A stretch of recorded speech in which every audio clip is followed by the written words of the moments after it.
You come to the Blueprint Podcast, where we throw out the old blueprint so you can become who you were always meant to be. I'm your host, Jason Smith, and if you haven't already, make sure you click the subscribe button and share this podcast on social media and tag me in it at JaybirdsFit. Today, I have mindset coach Nicole Frazier. What up? Welcome. I am thrilled to be here. Awesome. It's who you are and who you help. So, I am Nicole Frazier, 45, about to be 46 in February. I am a certified No, mindset. you're not. Yes. We're the same age. Yeah, brother. Oh man, I thought you're like a decade younger than me, man. No, it's what you do. I live Yeah. healthy, I eat Oh, healthy, yeah, I you take eat care of healthy and you myself. work out? Yeah. Yeah. Wear sunscreen. Yeah, no, that's awesome. So, a mindset coach, I officially help anybody struggling with their mindset. And I guess my signature approach is mixing subconscious reprogramming and faith to help them kick all those like limiting beliefs, old shitty stories, labels, playing small, the imposter syndrome that comes up as we're starting our businesses. And I, that's all stuff I struggled with my whole life. So I let's was go like, yeah. no, let's go into that a little bit deeper. What is subconscious reprogramming? So basically, our is part conscious thought, part subconscious thought. It's 95% of our mind that is subconscious programming. Like our mind's a big computer and it stores everything.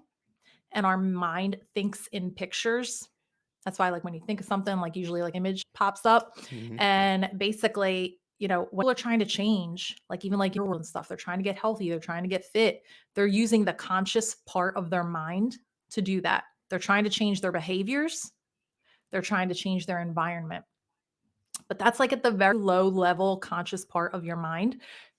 Our mind, if you think of it in like a big funnel, it's like your purpose, your identity, your values, your beliefs, your potential. So, like, when people try to change, whether it's self-esteem or whether it's getting healthy and going to the gym, and you're trying to just like, well, if I just start doing this, I'm just going to start journaling, I'm just going to start saying affirmations, I'm just going to like go walk every day or whatever.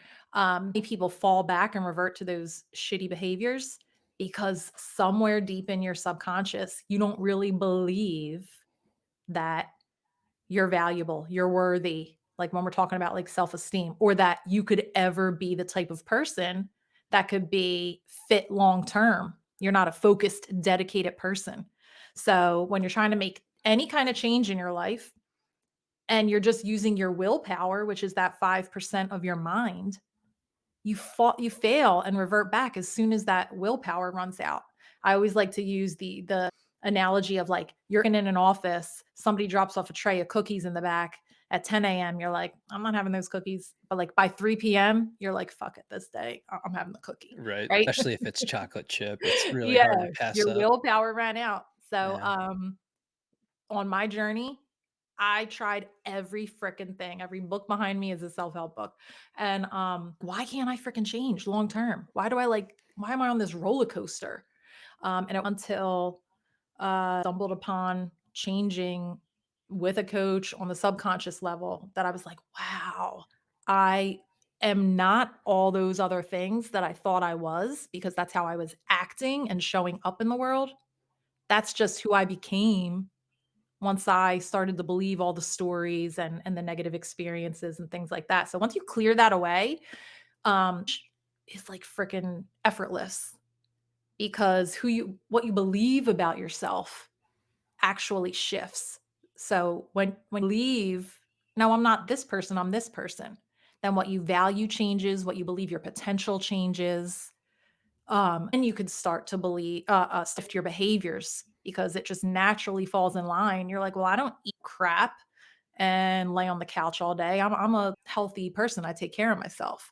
So it's like thing falls in line when you clear away like what's clogging basically your conscious mind. And with New Year's coming up, this is such a great conversation to have and to listen to, and you're probably going to want to put this on repeat, guys, maybe later in the year as we get Mhm. closer to New Year's because, and this always happens. I'm going to do all these things starting January 1st. I'm going to start knocking it out. That first week's going to be amazing. I signed up for the gym. I got all this stuff going on. I bought the food. I'm so prepared for all of this. And then 2 weeks into that, we're struggling. We're having a Yeah. hard time. I can't keep up the pace. And then ultimately we fall off and we find ourselves going back to this default place because that's just what we know. That's what we're used to. That's, I know what's going to happen if I default back to this position. I anticipate what's going to happen next, and that feels comfortable and that feels good. Yeah. And it's really hard for us to sit back and go, well, wait a minute, you actually deserve to have those things that you desire. You deserve to have that level of fitness that you've been working towards. And I'm guilty of this. I do this. This has been every year for most of my life. And it's, I get fit and then I don't necessarily fall off, but it's like, this is enough. But I don't follow through. And 2 years ago, I had shoulder surgery and, morphed into, well, now I'm just going to do anything because I'm struggling. This is difficult. And I was still exercising. I was working my legs and doing other things, but I didn't realize the difficulty that I was going to have coming back from that surgery at 43 years old, turning 44. It was a full year before I got that push and pull strength and I could do pull ups again and I could do dips again. It was difficult for me to get through that. Well, in that, you gain this weight Yeah. and you start beating yourself up because, well, I am fit. I do take care of myself. I do eat well. And, there's some underlying things that were going on that I didn't realize at the time. And that's why I was struggling so hard to lose the weight that I had gained from that surgery and being in a state of recovery. So, of grace, guys, as you're going through this, it's easy, it's hard, Yeah. but worthy, and you can get through it. Amen. So when we talk about subconscious programming, where exactly does that come from? Like, where do those beliefs come from? How do they develop? Great question. Um, as much as people probably are like, "Oh, inner child," like, when they hear, like, all that crap, they're like, everything that like, all the crap starts from your childhood. It really does. It even starts, believe it or not, from, like, when you're in the womb Yeah. because Well, there you could actually be an argument that it happens even before that. there absolutely. I didn't wanna I, take it there. I I've didn't heard wanna take I've it heard there. this, and I was just like, well, I never thought about it that way before. I was listening to a podcast a couple weeks ago, and I heard it mentioned, and I was just like, oh, Yeah. well, I mean, I'm no scientist, I'm no doctor, I don't really know, but it sounds legit that, well, your grandmother carried your mother, and then your mother carried you, and then you had children as well, and then we dive in, and that's the epigenetics of our family line. So our genetics, our DNA can store memories and trauma up to 14 generations back. So that's why, like, how you could be like, why do I have this? Like, I never fell off a bridge, but I have this like crazy fear of heights, Right. right? Or like somebody who naturally can like sit piano and start playing. Meanwhile, like 14 generations back, some great uncle was able to do that. And now it's like becoming unleashed for you. So, like, yes, absolutely. But to keep the I think conversation one of my ancestors probably got eaten by a saber tooth, and that's why I don't like cats. yes. Dude, I'm so afraid of bugs. It's like unnatural. Okay. People are gonna Um come at me for that one. Sorry, I'm just not a cat person. Sorry. but no, I get it. I'm a dog person. So like this brief conversation, you're in your womb and like especially that's ages 0 to 7, you're just basically a walking open subconscious. Okay. You don't have the critical faculty to dismiss information. So everything you take in, everything you see, everything that's witnessed in front of you, whether it's from your parents, siblings, your society around you, what you hear being said about you, right? Oh, Jason's just shy. His brother's the outgoing one. No, Joe always does this. He always gets emotional, right? So like have it's the easiest way to say it's the reason you can get kids to believe in Santa Claus. They, like, just don't even question really, like, "Well, how does he get all the houses?" But it's not, like, true, that could never even be. So, from ages 0 to 7, you just take everything on, and So what are you hap are you telling me Santa Claus isn't real? I hate to break it to you, right? I should have earmuffs for anybody listening in the car with their kids. Man, Anyway, s I'm gonna end this. so, when you hear something like that, Jason's the shy one, his brother's the outgoing one. In that moment, your mind decides to agree with it. Okay. So now something in your brain called your reticular activating system kicks in, and you go through your life looking for evidence to support that. Other people to say that, somebody that you feel like is like you on a TV show or a cartoon or a movie. So it starts to support that decision. And now it becomes ingrained in you as a belief, a limiting belief. And then by the time you're into like young adulthood and your teens, all these things become like coupled together and become a limiting identity. So I always say, like, by the time it's your early 20s, you're sort of like a shell of like wacky, fun, unique kid that came into the world, you That know? naturally found joy and was happy, and then Exactly. life happens and it gets zapped away from you. Yeah. Yeah. So anyway, like you can put all those negative things on, they are not inherently of you. So, with subconscious reprogramming techniques, you can take that crap off and get back to the true version of you. What would some steps be that somebody could take if they're just now starting this journey and they don't know where to go, what to do, or how to do it to start finding that joy in their life again and to, we can't go back, but to rediscover that it never fully left us and that it's still there. The step different if you're working with a coach or a professional, because licensed professionals use this same type of work. Specific things, that techniques and processes that we take you through to get through that and reprocess it with your adult brain. And then when you let it go, it's sort of like emotionally connected to that anymore. I could see how, like, really don't believe that. If you're trying to do it on the conscious level, though, step one, you're going to hear it over and over again. You have to become aware. So, like, when that negative thing comes up, like, I could never do this long term, right? You need to say, is like, whose is that? Like, when did I first decide that? When did I first decide to agree with that? And a lot of times when I ask my clients this, they'll be like, whose voice is it? It's my sister. My sister said, like, I never went to college, so, this business is so hard, kind of thing. Say that. Start to become aware of the negative dialogue that's coming up, and like who it, and then like, this really true? Thing I always like to say is like, our loves to get stuck in a loop. So again, our brain is just a big computer. So you think that negative thought, it releases hormones in your body, like stress, cortisol, if it's a negative thing. And then again, now it's like, give more of that. Give me more negative thoughts. Give me more, like, and then you think another negative thought, and then you feel the same. So you got to like shock brain out of that loop. And like, it could then like literally like grows, like smack your cheek. Like, I like, stop. I don't believe that. Yeah, pattern Um, interrupt. Pattern interrupt. Yeah. And, I there's so many different ways you could shift it, but you gotta snap yourself out of that, because one negative thought leads to another, and then you're like, "Why do I feel like this?" Whatever you're feeling is due to what you're thinking. It's so interesting because we can also become addicted to those thoughts, feelings, and emotions Mhm. because it's us. It's what our nervous system has been primed for. So, like you said, we look for evidence and we seek things out that are gonna, help us feel more of what we're already used to. And of course, your Mhm. reticular activating system is going to be scanning and looking for these things out in your environment so it can give you all of this back because, well, it'll give you more of what it thinks that you want. Yeah. And so you really have to start, like you said, dive into questioning these things about yourself. Is true for me?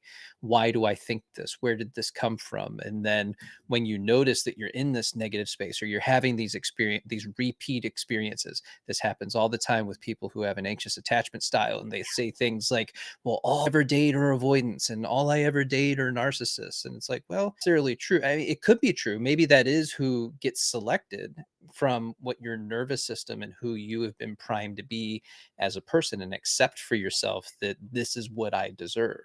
And so we want to make sure that we're questioning those thoughts, feelings, and emotions and asking, is this really true? Is this what I want to experience? And you can use that pattern interrupt when you have it and it just starts punching you in the face and you're like, no, stop. I don't want this, talk about chemistry and a lot of times people are like, "But I want that chemistry, I love it." Oh, Yeah, yeah. but your chemistry is really just your nervous system, like a warning signal saying, "Hey, this is really familiar. This is probably not a good thing for you." I mean, get rid of that person and avoid them and say, "No, you're not for me." It's just an acknowledgement that you might have to double up on doing some work, both of you Mhm. together, to navigate this particular relationship. Yeah, hence why I spent my 20s with somebody that was not the right one, Oh, but there no. was the drama and the passion and the down and The chaos. the cheating and the is he, isn't he, like yeah, How many years did that go on?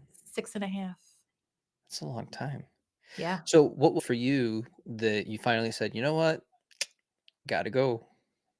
So, always that person, I'm faith-filled, and I'm like, "God, just give me a sign. Just give me a sign if he's really cheating on me." And, like, God would always give me a sign, and then I'd be like, "Is that I don't really think that's a sign." I Like, mean, then as you're asking that question, that's the sign. exactly. Like, now you know that, but when you're Yeah. in it, and of course, like my dad, I dated my dad basically for 6.5 years. Um, God gave me, like, a brick. Like, he was like, you don't these little bulls I'm trying to throw at you, I'm gonna, like, hit you in the head with a brick," kinda Yeah. thing, and I'll never forget, I was like we were engaged, I was planning the wedding, I had just bought my wedding dress, we were down in Florida. It was like the June issue of Allure, and I'm on the beach reading this magazine, and it's from a woman who is a private detective that people hire to see if their spouses are cheating. And at the end of the article, it said, You're, like, tearing out the article to take home with you. at the end of the article, it said, if there's one clue that you've come across, and like in every scenario, it like always means they're cheating, what would it be? And she said, one thing, if he has two phones. And, like, my heart dropped because my ex he owned a cell phone store, and he Mhm. had a Nextel, and he had a BlackBerry. BlackBerries just came out. And I was never a snooper, but he was like, "Oh, no, I just do this on my emails, my work emails." Next morning, fast forward, he's in the shower. I'm like, "Let me just, like, look at this BlackBerry thing." So, for clarity, he wasn't given a phone from where he was working as, like, part of No, their, no, that, like, like, thing. "Management, so I need a phone so you can contact me, blah, blah, blah." No? Yeah, no, no, no. That's a thing now, but Yeah, back yeah. then it wasn't. So I look at it, I click on one email, Jason, and it was like a 10-page love letter from like this girl. Oh And my. she's like, what she was saying in there, it's like it was not a fling. This was like a full-on side relationship. And I was like, I remember running in the bathroom and I'm like, who is, black? And he dropped the soap because he probably like was like No doubt. And I run out in the street, I hear him trying to turn off the shower, and I start dialing, and I'm like, "Do you know, like, who this is Nicole, I'm engaged to him." She's like, "Oh, yeah, I know all about you. I didn't know you were." Oh, Yeah, she was like, "I didn't know you were in Florida with him, though." And I was like, "What?" Like, because I was like, "If you know, in here." yeah. I booked a flight home, I threw the ring back at him, I, like, didn't even call my mom because she, like, hated him, and, like, everybody in my close circle saw what I didn't see. Yeah. He had, like, systematically tried to isolate me from everybody. So, anyway, there's a Lifetime movie couple days after that of all the crap that went down, but that was the thing. Man, so it wasn't a Hallmark movie. Have you had Mm. your Hallmark movie yet? Yes. Yes? Yes, Okay, well, we I have. love stories, so let's hear that story too. So, I just had my 14th wedding anniversary, and, my husband, I how people say when like, before he ever had my phone number, anything, I was like, there is something about this person, like, I just know, he's my husband, and people thought I was crazy, and MySpace was still the thing, Yes. and I created my MySpace account to, like, create a web and draw him in because I was like I remember, like, writing my profile, and I was like, "He's gonna read this, and he's gonna, like, learn." Right. I printed out his MySpace picture. I did not know about the law of attraction Mhm. or keeping your vision in front of you, but I Oh, no, printed you boarded him. dude, I printed out a picture of him from MySpace and hung it on my refrigerator. And I just was like, looking at him just makes me happy. I remember having to take the picture of him off my fridge on our first date. Yeah, it was like crazy, but, yeah, I totally chased him. Wow. 14 years. That's amazing. I love Yeah, that. yeah. We don't hear enough good stories like that where, meet. So, as the bar manager, I was the manager, restaurant manager. My department was the bar of this Mhm. big restaurant in Atlantic City, and he was the project manager for the company that built it. And, but he's just very professional. There's I need sink moved. This water line is like leaking or something. And so he would like call his company and blah, blah, blah. Meanwhile, you're breaking things like, "Hey."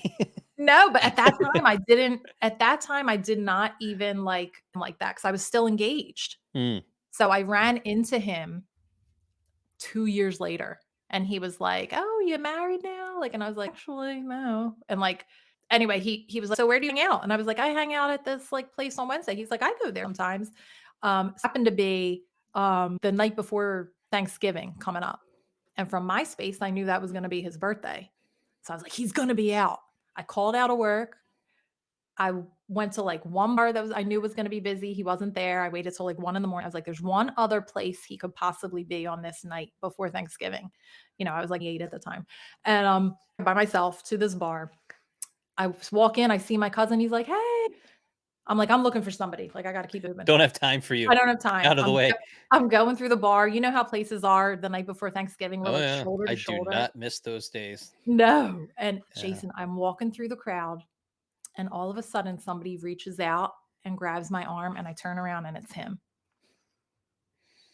And we just talked all night, and we've been together ever since. I love it. That's a great story. Thank you. So for all my anxious attachers out there and anybody who's looking for love, just know that you can manifest your partner You and have them come in for absolutely you. can. You absolutely can. And I But see Jennifer said, "What's her name?" I missed it. My name's Nicole Frazier. You can find me leveluplifeandco.co or Instagram at leveluplifeandco. and all of this is going to be linked so you guys will have access and be able to connect with Nicole. Thank you. I want to talk a little bit more about looking for the evidence of things that are happening in our life and it becoming the self-fulfilling prophecy. Okay.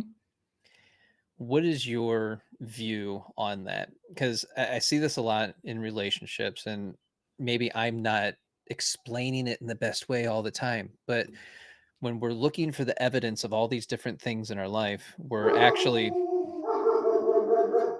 It's alright, I'm a dog mom, I get it.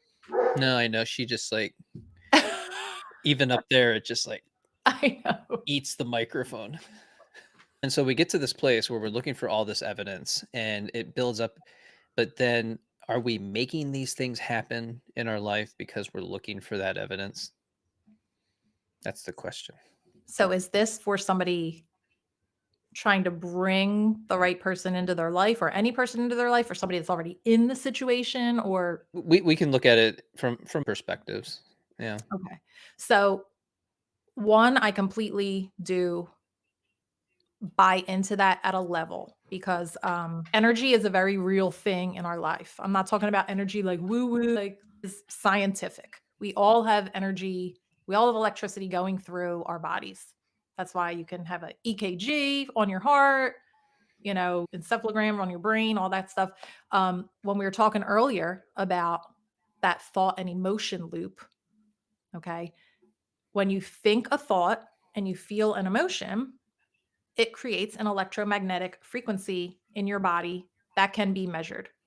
So there you could literally Google the emotional frequency scale and scientists have been able to measure different emotions from joy and gratitude all the way down to shame and fear and grief at different hertz.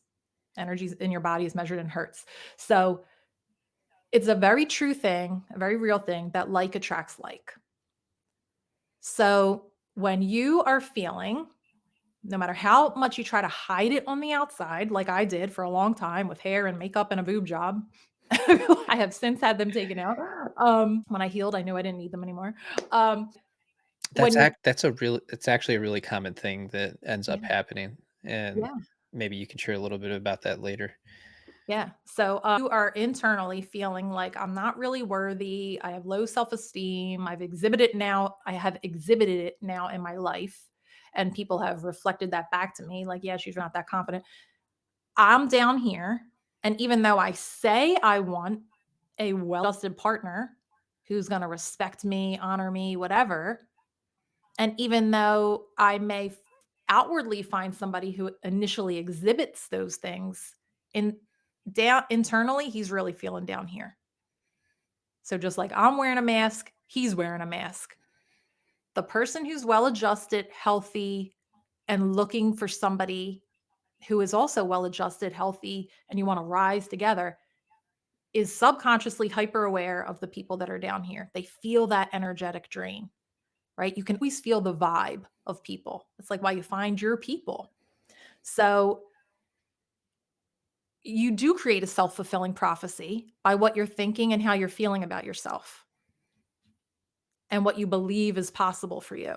Because somebody down here is never going to meet somebody and match long term with somebody up here. You might have a few dates and then it go and you're like, why didn't he like me? Whatever. Because at some point, he's like, whether he realizes it or she realizes it consciously or unconsciously, those flags are going off. Yeah. Till you get yourself right inside, you will further create that self-fulfilling prophecy because you're creating and contributing to scenarios that align with what you really believe relationships are, what you could bring to the situation, what you deserve back in the situation. It's conversation, but Yeah. that's part of it. Well, it's always what do you deserve back? Mhm. And knowing what that is and it looks like and how our expectations actually putting us at a disadvantage Yeah. because we create a story and you might be dating someone who's extremely secure, but because you're in this place and we use this as levels, it's not above or below or anything like that, it just is, somebody a little bit more secure, they have the ability to say, you know what, this isn't for me, I don't like the way this feels, so I'm actually going Mhm. to end this and I'm going to walk away from this. Yeah. And to somebody who's on that insecure end of the spectrum, they're going to struggle to understand that because, well, I gave everything to you. I gave myself. I did all these things and I kept giving, giving, and almost abandoning to get to this place of making sure that you were taken care of. I did everything for you. And that actually, to somebody who's more secure, they're going to step back and go, that's a little too much for me. I don't want to take that on. And so Yeah. they step away. And then the other person then says, well, you must avoid it or you're a narcissist. And it's like, well, that's necessarily the case. It could just be that they're not buying the brand of relationship that you're trying to give to them, Yeah. and they would rather have something that's more secure from that perspective. And it's not saying that there's anything wrong with you or that you're being diminished in any way, it's just, again, it's frequencies and you're not a match at this point. Exactly. So to that point, when I was like, I'm gonna go after my husband, I was like, I've never really seen somebody so well adjusted in my life and outgoing and with all the friends and like, Yes. I like specifically remember sitting at my computer looking at his profile and all these pictures of his life. And I was like, Nicole, you have to be ready for this person. Are you ready for this person? Because you can't bring that old, small, unworthy version of yourself to this situation right now, or it'll never work. So that was like the first thing that had me come up higher and have to like go that layer of myself. How did that not defeat you further?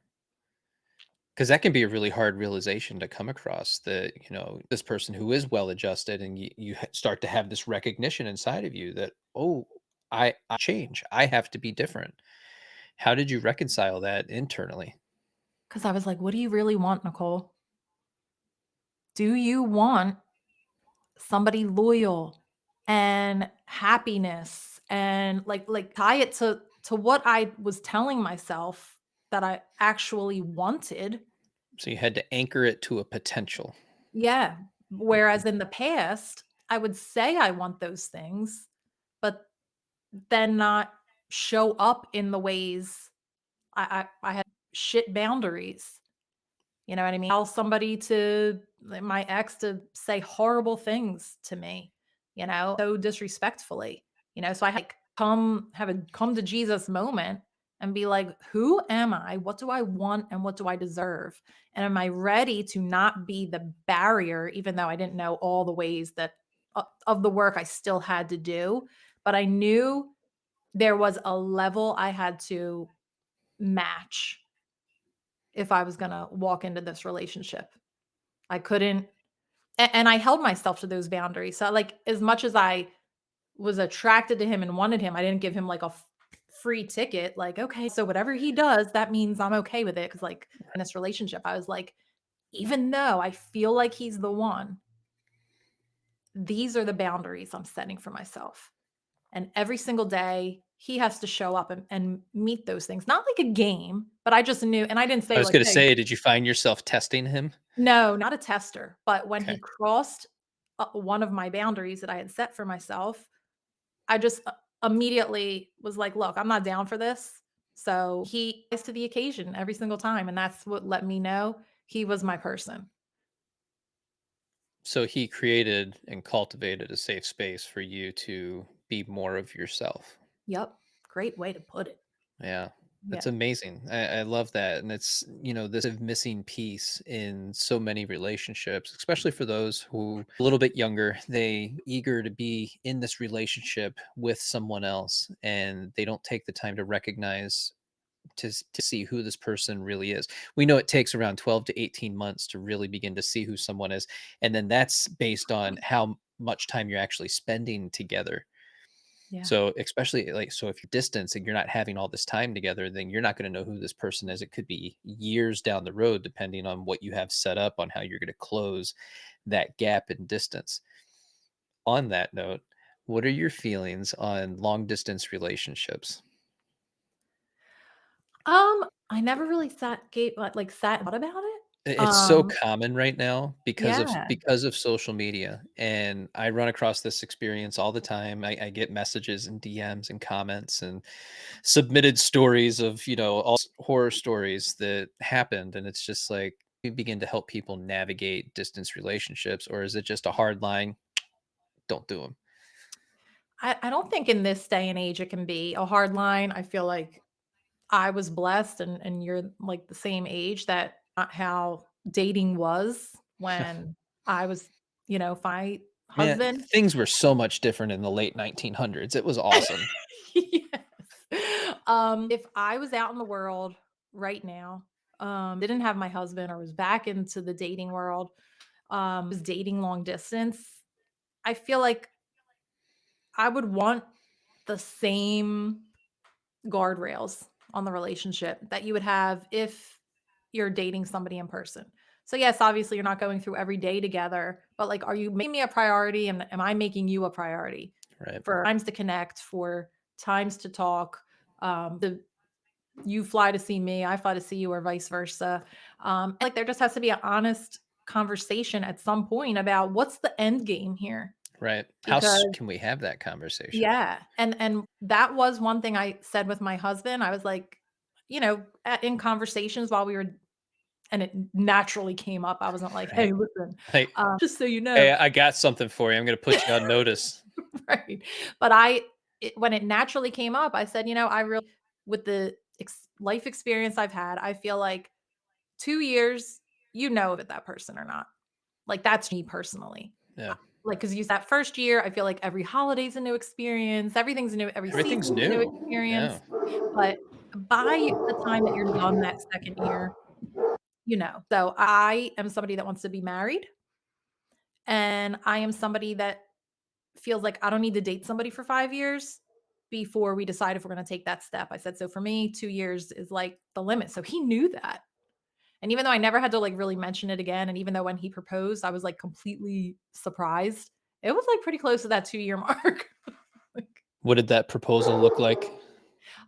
he again was somebody like I live in Jersey, but I had never been to New England, and I was, like, a Bridges of Madison County fan and like all crap.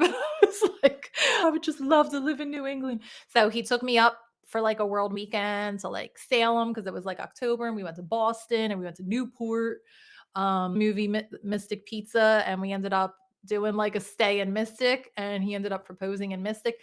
It was the end of the dinner. I had come back from the room, and he was just like, exactly what he said. He was like, I'm gonna forget what he said. He said, oh my god, I'm not gonna try to say what he said 'cause I'm forgetting. But anyway, he started crying, and I was like, "Oh, babe, what's wrong?" And then all of a sudden, he pulls out the ring, and I'm like, "What?" Like, and he asked me right there in the restaurant, and it was awesome. We got married a year later. I love it. That's awesome. Crying because I think this is very common for a lot of men. I think the Amazon guys here or something. Oh yeah, my dog goes berserk. FedEx and Well, she's a fairly large German Shepherd and high energy. So I took her to the park before this, so there's no excuse for this right now. Like she should mhm. be just chilling. I even filled up her pool out back so she could relax for a little bit. Oh, Yeah, she's not my relaxed. dog's oh, there goes my dog. Oh, Yep. listen to that. I love it.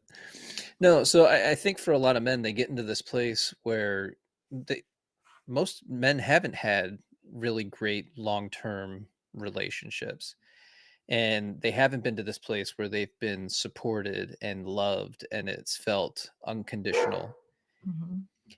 So when they get to that place where they're prepared to propose, I think that's why it's so fun to watch all talks where the men only see their bride walking down the altar, and it's just like it's a lifetime of very lucky in that moment.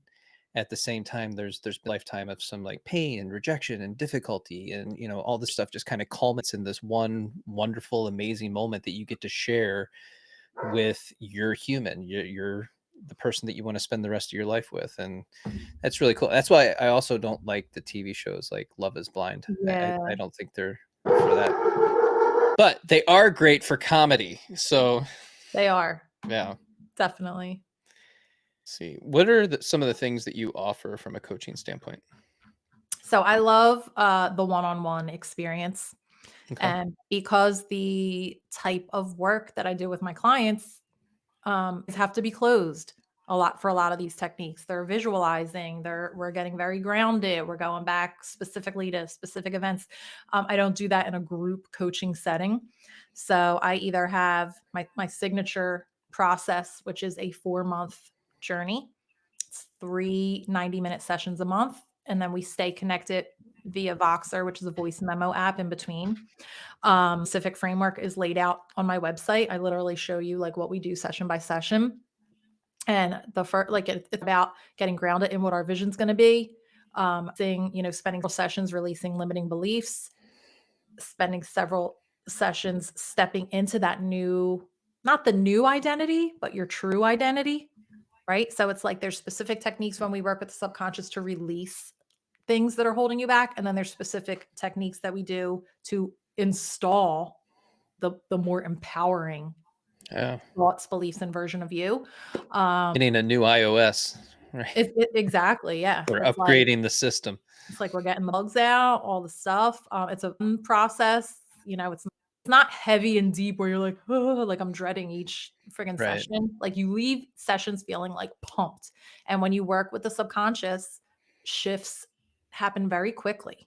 Like, and it's a mind fuck a little bit because you're like, I can't believe now I don't feel like this anymore. Right. Like, why was this such a barrier? And now it's not. Like, it's just crazy. Just have to be ready to be like vulnerable and shed your crap. So that is a 4-month journey. Or if you're just like, look, I don't know if I'm like ready for the whole thing, but I know there's this like specific thought that keeps popping in my head and I don't know how to get past it. Like if you're a little bit clear on what's holding you back or something you need to work through, I do 90-minute sessions, like a la carte transformation breakthrough sessions. I explain both on my website. Awesome. Find that they like the quick one-on-one, one and done sessions. Mhm. It's really interesting because you would think that you'd want to kind of settle something a little bit more long term and like build up level of trust and really to navigate this stuff. And what I'm finding from that standpoint is it's a lot of relationship stuff, and they're just Yeah. like, I got broken up with, I'm frustrated with this, I don't like my job, there's all these other experiences, what can I do? And they're just looking for that, like, that next step, whatever that is for them. And so it's wonderful to have people like you that are so willing to put yourself out there to help others in that way, to help them achieve that next level, to take that next step. Because, blockages, and we have these experiences that cause us to doubt ourselves in all these different ways. And we often don't know what that next step is. And we develop fear around that. And it's like, well, how to break through this fear to get to the other side? I know I'm capable of this. I just don't know what to do. And so it's people like you that help others achieve that goal. And I absolutely love that. Thank you. Yeah, for me, it's funny, like, it's definitely like 70% of the people want the full spiel, and like 30% come in and they like want one thing. And then they'll sometimes end up booking like a couple other a la carte sessions, or it's sort of Right. like the ripcord thing that they need. But if you really want a full shift of like where you're sort of like telling everything, it's gonna be the longer journey. But it All right. goes fast. Does it? Yeah. Let's check out some of these comments real quick. See if there's anything.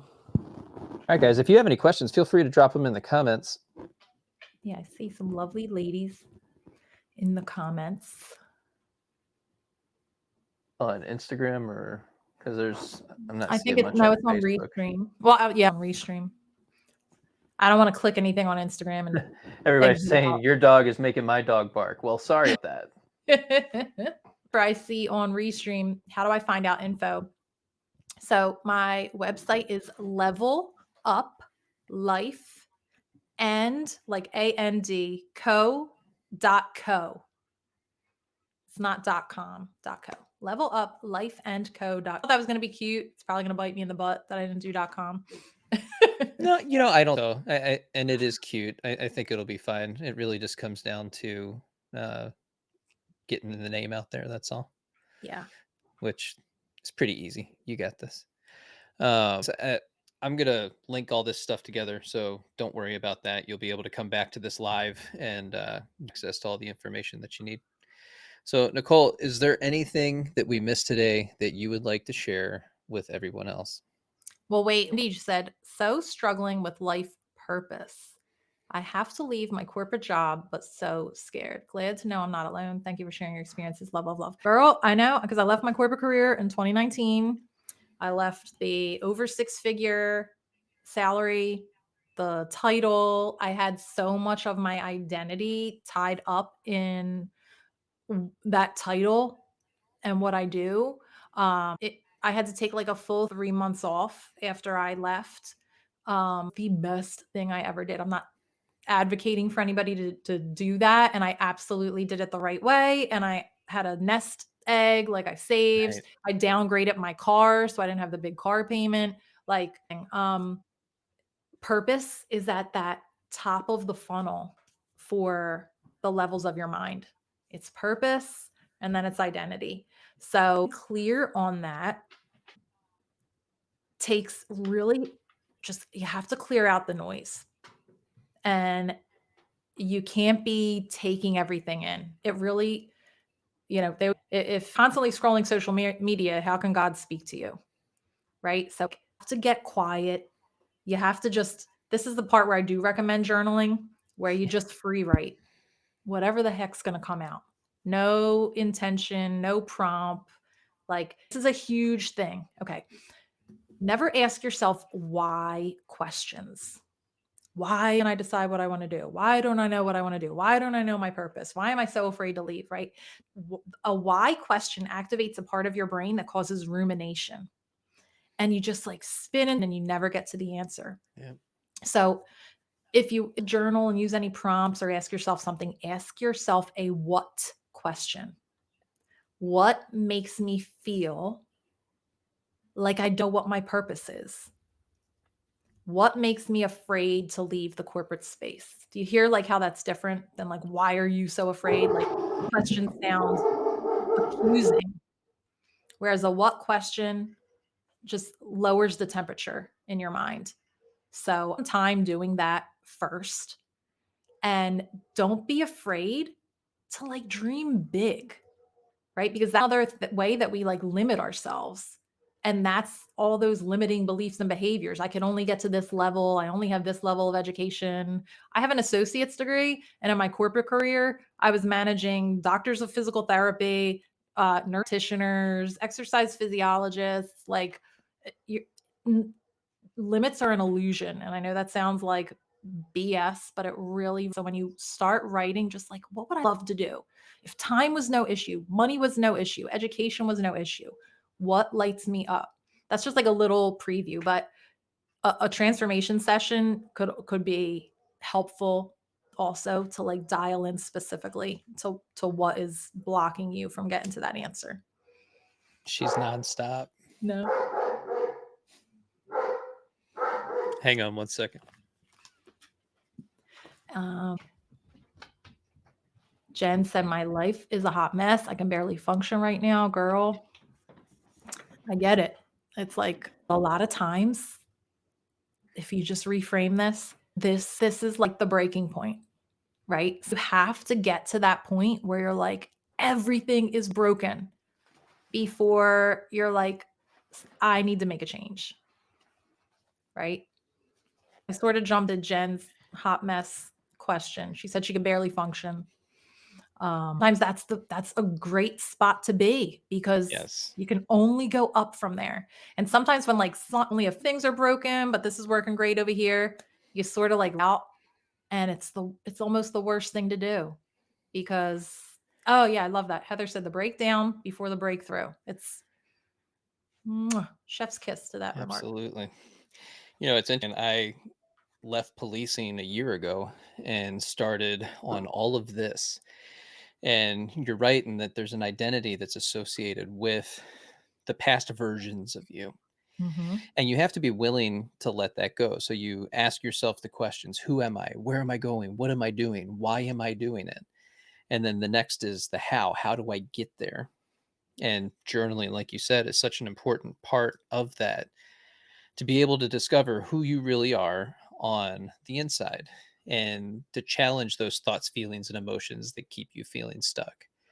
To actually dive into this stuff and, place where you start reauthoring your story and looking at things that leave you feeling powerless and you make that shift into becoming more powerful. You begin to own these past experiences that maybe they weren't great and they weren't all that positive, and you did find yourself feeling insecure, but what can you learn from that? What can you do with it, and can you build off of that for the future? Yeah. And we cover a lot of that in the 21-day self-love challenge. So for those of you who are interested, I'm going to pot that up here for a minute. Mhm. Currently $50 off through December 7th. It's a self-paced program. You actually get 22 days of 22 speakers and over 30 hours of content. So if you're interested in that, join it. And she actually just commented here a little bit ago, but you can check that out, see if it's for you. Don't, but share it with your friends. I think you'll enjoy it. S respond to Jennifer real fast. She said, "My Yeah. fiancé cheated too, but I can't let him go and it sucks." So, these are some things you could start to journal around and just let it flow, right? I can't let him go. All right. What makes you think you can't let him go? Okay. And then the next question is, what if you did? Right. And speak to yourself in the third person because sometimes it feels just too raw to be like, why can't I, or, being like, why can't I let him go? Right. So, what if I did let him go? So, what if you did let him go? And you're Right? not crazy when you do this, guys. I want to No, let you're you know not. it's a very common thing to do, to kind of out of the experience and to see it from that third person perspective. Yeah, and then ask yourself this, what if I don't let him go? What happens then? What's 5 years gonna look like? 10 years gonna look like? Um, I always say, can you do this for the next 50 years? If things never change, if they never grow, develop, expand, or become different, can you do exactly this? Because yeah, most people, guess what? they don't change that much. No, and I'm gonna tell you something, and, like, I know Jason's more of, like, in the relationship zone and is more up on, like, the attachment styles and all that kinda Yeah, stuff. we're the self zone here. Okay, Just attachment's a part of it, but self okay. love. But I'm gonna share with you because, like, I have all brothers and, 3 brothers and, like, comfortable in male energy, and, like, most of my closest got friends have always been men, and they've all been cheaters too, which is very strange. And when I would ask them certain things like, "Well, why do you keep cheating?" Um, one said something and I was like, "Oh my gosh, that's, like, horrible, but so probably true for so many men." He said, "I've already done the worst thing I could possibly do to her, and she stayed. So, like, nothing to prevent me from not doing it again. Like, what would make her leave?" And that was my experience. Like, walked in on my ex one time, and he did this, like, whole mind fuck on me, like, and believing it was her fault because it was one of my friends, and I stayed. Like, Mm. didn't change, it just got worse and worse, and I left that relationship like a shell of myself, and that's, I feel like, the hard question you need to ask. Is your self, your person, worth sacrificing for fear of stepping away and moving towards something better? Because I am living proof that there is better on the other side. And there's nothing worse. I used to say sometimes, like, the door to our house was the heaviest door I had to open every day because Mm. I really never knew what was going on. So you just have to decide. Your life can look exactly how you want it to look. That is not a crock of shit. But you're the only one who can decide whether or not you're going to get it. I will tell you guys, and there's no victim blaming here or anything like that. As you enter into these new relationships, it is your job, it is your duty to yourself to ask deeper questions, to take your time, to slow things down, to get to know this person, to Yeah. understand their heart, to try to figure out what their intentions are. And when they say what those intentions are they in it? Look at their experiences in the past. What evidence do you have for the type of person that this actually is? Ask them the question, how did your last relationship end? Oh, well, they were all crazy. If they say that, probably not going to be the person for you. You want to let them go. Yeah. Absolutely. So don't be afraid to ask questions and get to know people. I think we get to this place where you hear this a lot. They're a 10 out of 10, but, and it's that but that's going to cause all the problems down the road because you ignore that one but and you're going to find yourself for not dealing with it in that moment. 5 years from now, you're going to have to deal with it. So this is something I learned, and I will die on this sword. Okay. Love is not the most important thing in a relationship. Love is third. So trust has to be first, because how can you love somebody you don't trust? Okay. And then appreciation is second, because if that person doesn't appreciate you and you don't appreciate them, it's not going to work, because think, I love him but he doesn't appreciate me. Well, how does it sound? Right? So it's trust, it's appreciation, and then it's love. And that's how I feel like really healthy relationships work. And if somebody's cheating, there is no trust, because the cheating is just one thing, one way that they're hiding.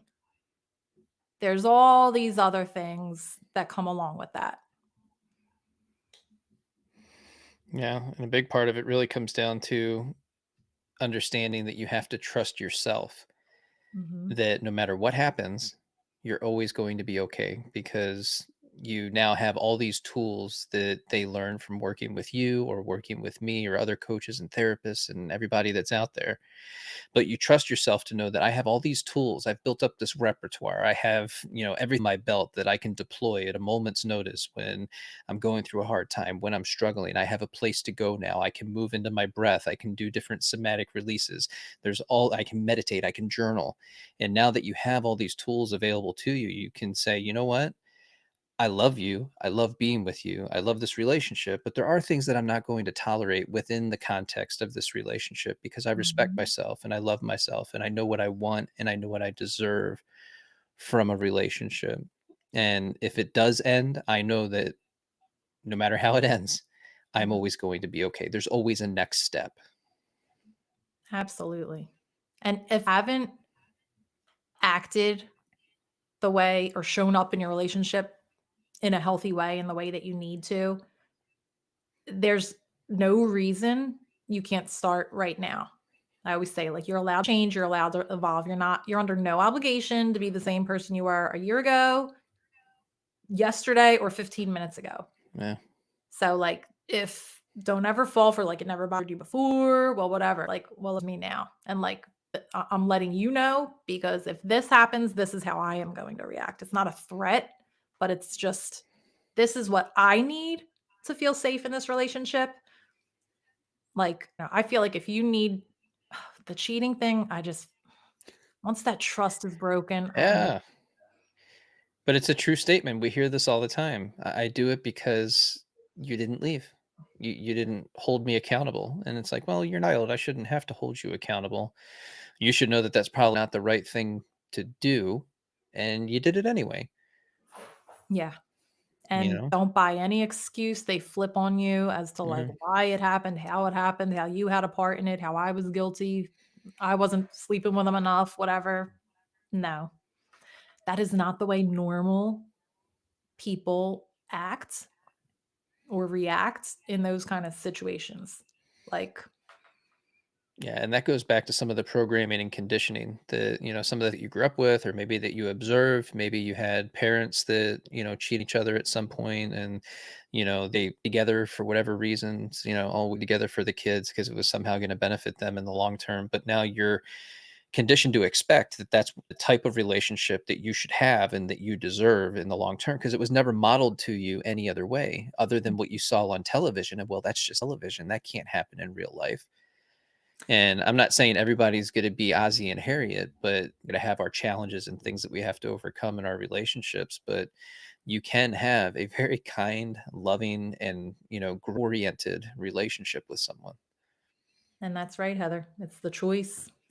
I know when my ex, he was like, looking back as somebody with, like, the training and knowledge, I could see, like, insecure in his past. He was, like, overweight as a kid, late bloomer, turned into, like, the hot eye bad boy, huge adrenaline rush junkie, dirt bike, street bike, frickin' kinda thing, and got his validation from, like, attention. So, the bravado, the swagger, in women, and he never said no. He never said no. And I was the idiot home cooking, cleaning, paying half the mortgage, Uh, 50 you hours you a week, you you weren't an know idiot. You were in love at the time. Yeah. So, gonna be a reason, one of my friends who's, like, was a real cheater, he's like, "I'm just so surprised every time a girl comes on to me. I get so excited, I just can't turn it down." And I'm like, "Oh my god." It's like you see all these different weird ways that this behavior manifests, Yeah. with people. None of them have ever changed. I have I know too many guys that are married and they might go a year without cheating. There's always another one. There's always another one. Yeah, and And everybody knows about it. All their friends know. It's so embarrassing. That was, like, so embarrassing. I was so embarrassed for myself, even though I didn't shouldn't be. I right. don't need to feel like that, but I was so embarrassed. And you know what people said to me? "Nicole, we thought you knew." It was, like, everywhere. He was all over the place, but he always did it when I was at work. So I came home and he was on the couch, and I had no idea, except the time I walked in on him and like an idiot whack. And So again, it just shows you nobody told you. nobody told me. Well, hopefully better friends now. Yeah. That's Well, at the time, you know what happens? And I don't know if that's happening in Jennifer's world. Like friends become their friends. They sort of hate you from the other yeah. people because your friends don't want to be around it because they see that they're not good for you. Your family doesn't want to be around it because they see that they're not good for you. So then the people in your world are really his people and they're not going to go against. They're loyal. Hmm.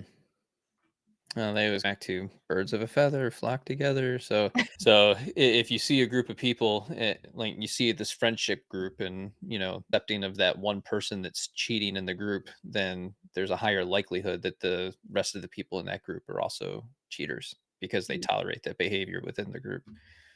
absolutely. Yeah. So be careful who you align yourself with. Yes. And that's always another thing with like social media is making sure that you're aligning yourself with people that, are kind of space, but they level of integrity with their programs and what they do and the experiences that they're giving to other people through, whether it's coaching or just the content in general. Some things, and it's a strange world being on the internet and doing this kind of stuff. So I feel very lucky and blessed to be able to connect with someone like yourself who you in your purpose, and you do care about other people, and you do want to see them win, and that's Yeah. really what it's all about. And so you and your friendship groups, if you don't have this or you're not the person that can do this, be the person that wants to see other people win. You Yeah. want to see other people do well in all areas of their life, because you'll hear it all on motivational tech and social media, be this certain way all the time. And it's like, well, I'm not in competition with you. I know what I'm creating. I know what I'm doing. I know what I'm presenting, and I know what this is ultimately going to be in the long term. So I'm not in competition with you, and I can actually want to see you win and do well. And not just you. I'm just saying in general with Absolutely. stuff. And I agree. It's like your network is your net worth at the Yeah. end of the day. And I keep pushing for 2024. Like, I want to bring more creators together, especially for these Facebook lives that we're going to be doing. I think that's the place where everybody wins. We do more stuff like this, and then you grow and expand and get all your stuff out there for everybody to see, and the recognition comes that. So I love it. I'm here for it. I appreciate it, I'd Nicole. love to come back. And Bill, absolutely. So, Nicole, thank you so much for being here today. Tell her one more time how they can reach you and how they can work with you. So you can reach me on Instagram at Level Up Life and Co. Or you can visit my site at leveluplifeandco.com. A morning routine. The first thing that kickstarted my journey, my transformation journey, the first thing I found that like really worked for me, because single day you got to get control of that mindset. Again, your mind is a supercomputer. So every single day you wake up and what happens? Your mind's like, who yesterday? And it installs that program. And you just start running on a loop, running on a loop. You get up, you do the same thing every day. You go get your rube, go make the same breakfast, whatever it is. That's not supportive of you, right? What if the person you were yesterday isn't who you want to be today? You got to do something different. So head to my website or to the link in my bio on Instagram. You can grab my 15-minute morning positive mindset kickstart so you can start to get yourself primed for the positive, abundant life you want to move towards. Awesome. Nicole, thank you so much for being here today. Thank you. See you again soon.